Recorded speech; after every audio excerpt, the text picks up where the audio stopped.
こんにちは。大阪市立大学コイル推進室の中島義弘です。今日はですね、2020年3月に実施いたしました、大阪市立大学とアンドリュース大学のオンライン研修につきまして報告したいと思います。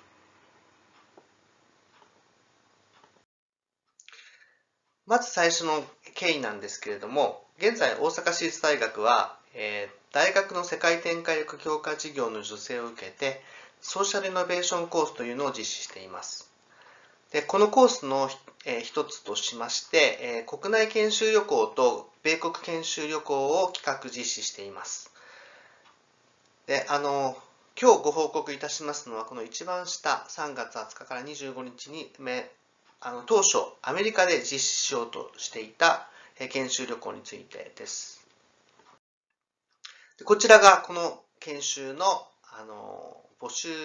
した際のチラシになります。このような形で募集いたしました。で、その研修に至るまでの経緯なんですけれども、まず12月10日に応募を締め切りまして、先ほどお話ししましたように大阪市立大学から11名、そしてアンドリュース大学から9名の学生が参加するということが決まりました。でそこで年を明けて冬休みが終わりまして、1月20日にですね、第1回目のオリエンテーションをしました。でこの時は大阪市立大学の学生だけが参加しまして、で研修の内容ですとか、または旅行についての心構えとか注意点、そして持ち物とか準備するもの、そういったものについてお話をしました。でその約1ヶ月後にですね、2月21日に第2回のオリエンテーションというのを計画しておりました。でその2日前ですね、この最後のオリエンテーションに向けての、ミーティングということで、アンドリュース大学の先生方とですね、Zoom を使って、打ち合わせをしたんですけれども、その際に、当時としましては、その段階ではですね、非常に冗談交じりにですね、もしそのアメリカで日本からもしくはアジアからの学生渡航者を制限するということになった場合は、もしかしたら日本の学生は自宅からアクセスする、自宅から参加するなんてこともあるかもしれないねと、いったようなことをお話してまして、と思いましたら、その翌日ですね、大学の方から発表がありまして、春休み中のすべてのイベントを中止しなさいと。でそれにはもちろんアメリカの研修旅行なども含まれてました。でしなさいということになりまして、そしてうちの大学の学生さん、参加者の方々に、中止になりましたという連絡をしました。しかしながらですね、そのオンラインでの開催という可能性もありましたので、翌日予定している第2回目のオリエンテーション、これももう当初よりですね、自宅から Zoom で参加するということになっていたんですけども、そちらの方には参加するようにということで伝えました。で、このオリエンテーション、第2回目のオリエンテーションなんですけれども、時差の関係から日本時間の9時半から予定しておったんですけれども、急遽ですね、その1時間前8時半から日米のスタッフで集まりまして、対応を協議しました。で、日本については我々はもう学生を連れて行くことはできないと、いうことであったんですけれども、アンドリュース大学の方ではすでに授業として開講しているということ、そして、アメリカの大学の制度によるんですが、こういった付加的なといいますか、追加的な授業については別途、授業料を払ってもらうということになるんですけれども、そういった授業料をすでに集めていて納付済みであると、大学側に納付済みであるということから、簡単には、中止にできないんだと、いうことでありましたので、それではオンラインで、日本からの学生はオンラインで参加してみようかと、いうことになりまして、そして9時半からオリエンテーションが始まりました。この第2回のオリエンテーションでは、アンドリュース大学の学生とうちの学生が初めて顔を合わせる会ということであったんですけれども、おのおの当初より準備していた自己紹介のプレゼンテーション資料ですとか、あとはお互いの文化を紹介し合うようなプレゼンテーションというのをいたしました。でその中でですね、たくさんその抹茶味のチョコレートなどを買い込んで、これで日本の美味しいお菓子アメリカに持っていくからね、楽しみにしててねっていうプレゼンテーションをしながらも、行けなくなっちゃって残念だなと、いったようなことがありました。で、そこからですね、急遽、実際に始まるのが3月11日を予定してましたので、たった、2週間ちょっとしかなかったわけなんですけれども、その間に、急ピッチでプログラム変更をしました。当初はですね、そのアメリカに実際にうちの学生は行くわけですから、現地で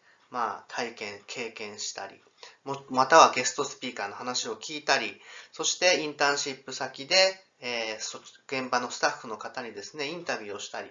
そういった経験や、講演というのをベースに、それをより深める形で自主勉強していくっていうようなプログラムだったんですけれども、向こうに行くことはできないということでしたので、そのアメリカの学生が経験したこと、体験したこと、聞いてきてきたこと、そういったものを2時間の交流時間というのを設けまして、その時間の間に受け取って、でそれに基づいて日本の学生は日本の事情について調べていくと、そういうような形のプログラムに作り変えていきました。そしていよいよ3月11日のプログラムの開始日を迎えたわけなんですけれども、なんとですね、その日の朝、日本時間でいうと朝の3時半頃ですか、アンドレス大学から連絡が来まして、そしてもうこの全ての研修をキャンセルしたいと。なぜならば、アンドレス大学側で、アメリカの方でもこの頃にはコロナウイルスが非常に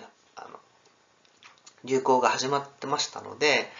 キャンパスを全て閉鎖して、そして学生は全員自宅に戻ると。で、オンラインで授業を行うと。ですので、従いまして、そもそもアンドリュースの、キャンパス内に学生が集まって、そこに、ゲストスピーカーが来たり、もしくはその付近にあるインターンシップ先に行ったりと、そういったことを計画していたのですけれども、学生もいなくなってしまうし、そして、会場、キャンパスも使えないということで、とてもこの研修は実施できないということで、キャンセルの申し出がありました。で、同じくですね、9時半から第1回目のミーティングが予定されていたんですけれども、もう1時間前の8時半からスタッフミーティングをしようということになりまして、その場で、ちょっと先生方とお話をしました。先方の先生方も、もう、ちょっととてもじゃないですけれども、他のオンライン対応等々でちょっと手が回らない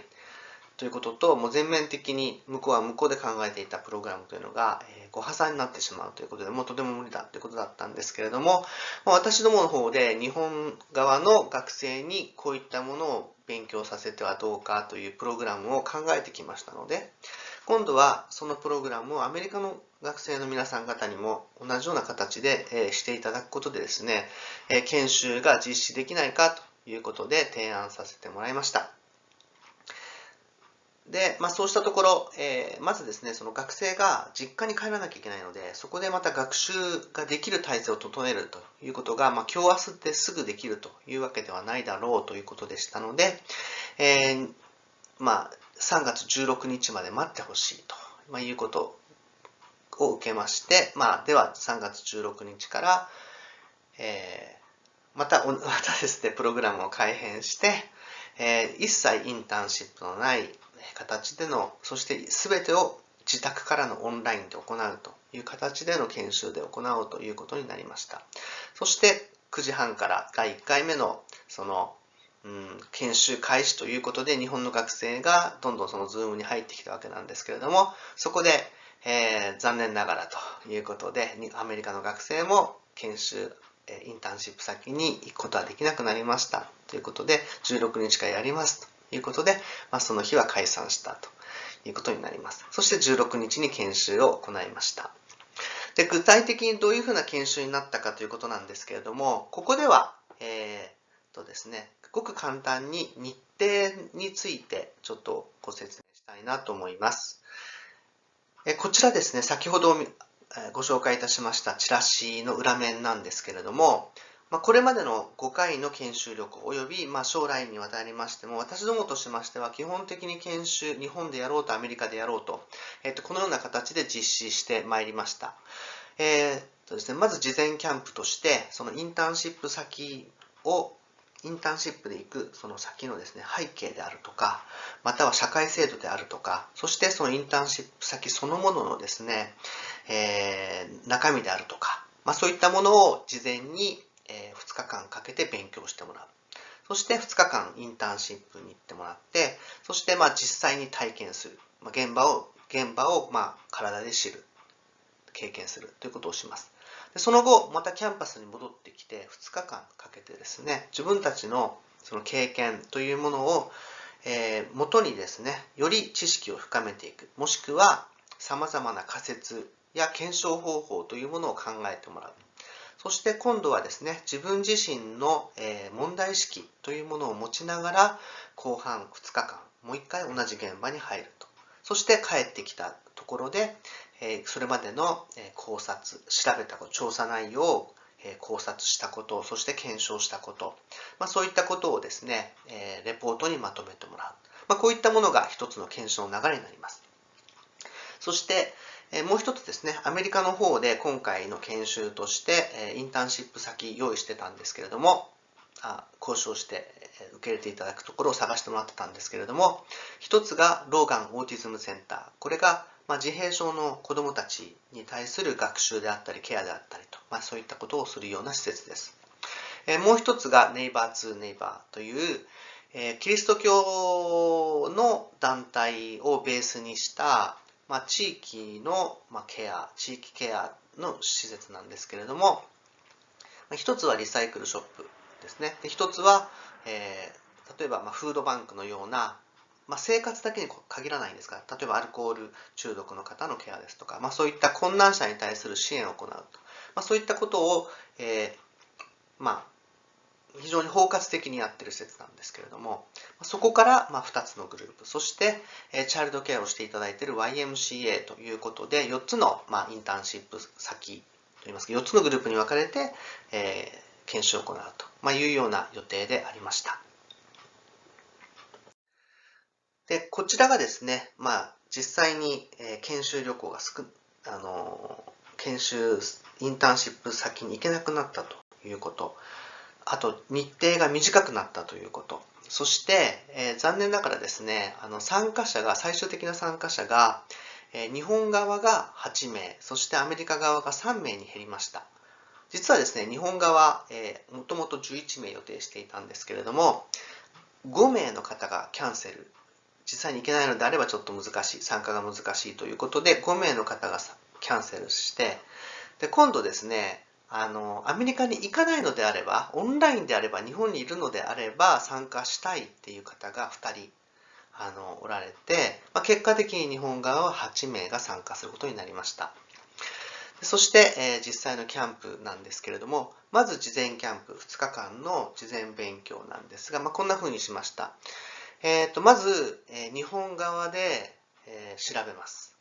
日本側で調べて、でその後、アメリカ側が調べて、そして、このコアタイムというんですか、ズームグループワークということで、アメリカの夕方、日本の朝にあたるんですけども、この時間に両方で会って、いろんなことを議論していく。そして次の日ですね、次の日というんですか、この黄色に移るわけですけれども、日本側では実はですね、アメリカとの接続が切れた直後から、午前中いっぱいに予定していたんですが、この間ですね、日本は日本側のことを調べる。そして、それをGoogle Docs の上にアップロードする。で、アメリカの学生は今度はアメリカ時間になりました。現地のことを調べて、そしてその後、アメリカ側では、夕方の時間、日本側でやはり早朝の時間に、ズームタイムを設けて、そして一緒に、お互いに調べたことを紹介し合ったり、次に調べなきゃいけないことを討議し合ったりということをしました。で、今回インターンシップがなくなりましたので、私たちとしてはフィールドリサーチという名前にしました。日本側では日本でそれぞれのグループのインターンシップ先に対応するようなところを調べ、そしてアメリカ側では、もともとですね、インターンシップ先として、受け入れていただいた施設にですね、電話をしたり、Eメールをしたりという形でいろいろなことを、調査してですね、そしてそれを、共有する。またそれに引き続いて日本で調べ、アメリカで調べ、共有する。そして最後の日なんですけど、このセッション6というところでは、予備日といいますか、これまで調べたことをやはりきちんと時間をかけてまとめていったりですとか、そういうまとめていく中で、もしくは仮説検証をしていく中で、調査し足りなかったところ、そういったことを補足していく日ということになりました。で、最後に、このセッション7、セッション8、セッション9、セッション10、ちょうど2日間かけて、ファイナルレポートと私たち呼んでるんですけれども、ソーシャルイノベーションレポートですか、最後すべてをまとめ上げるということをしました。中1日ですね、休みの日などを挟みまして、このような形で終了させることができました。そしてこれ最後ですけれども、実際に私たちがやっていた研修の様子なんですが、これ初日です。3台のパソコンからですね、3つのグループに分かれてましたので、それぞれのグループに私の方からアクセスして、そして各グループでどうなっていたのかなというのを見ながら指導などをしてました。で、右下の方は最後にですね、全員集まって意見交換をするといったようなことをしました。詳しいですね、班ごとにでは、初日からですね、どんな課題に取り組んで、どんな、学習をしていったのかといった、具体的な中身につきましては、また次の動画で、紹介させてもらいたいと思っています。それでは、以上です。